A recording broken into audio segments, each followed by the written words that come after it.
L'Islande donne une nouvelle dimension aux énergies renouvelables. Sur cette terre de feu et de géothermie, on teste une technique qui consiste à forer à 5 km de profondeur pour ramener à la surface de la vapeur dont la température peut atteindre les 500 degrés. Si tout fonctionne comme prévu, la quantité d'électricité qu'elle permettrait de produire sera multipliée par 10 par rapport aux puits conventionnels.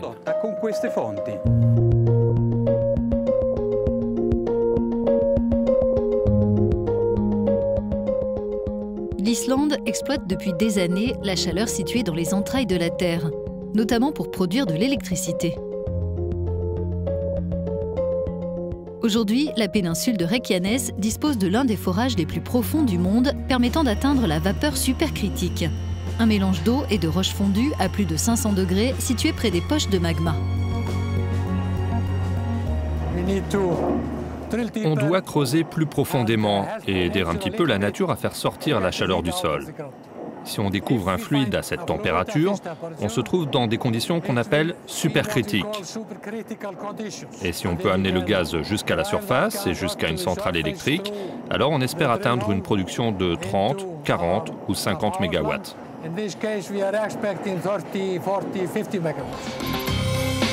L'initiative s'inscrit dans le cadre d'un projet européen baptisé DeepEx qui réunit différents partenaires internationaux sous la direction d'entreprises islandaises.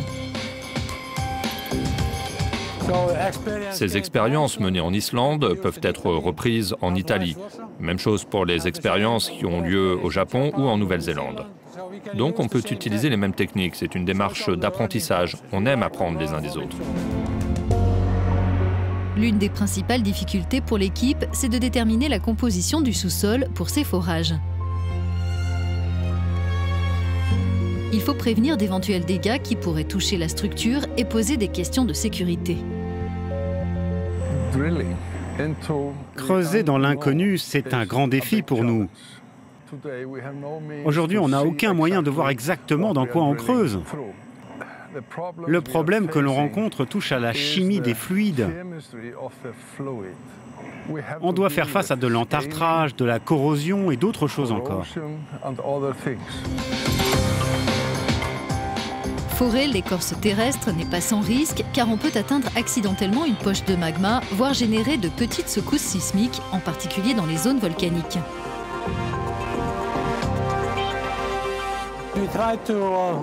On essaye de minimiser les risques en utilisant des instruments géophysiques, en regardant les relevés de volcanologie, les cartes, etc.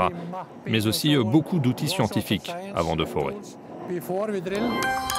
En amenant la chaleur de la Terre à la surface, on libère aussi des substances toxiques comme le CO2, le soufre, entre autres. Dans cette démarche islandaise, tout est recyclé.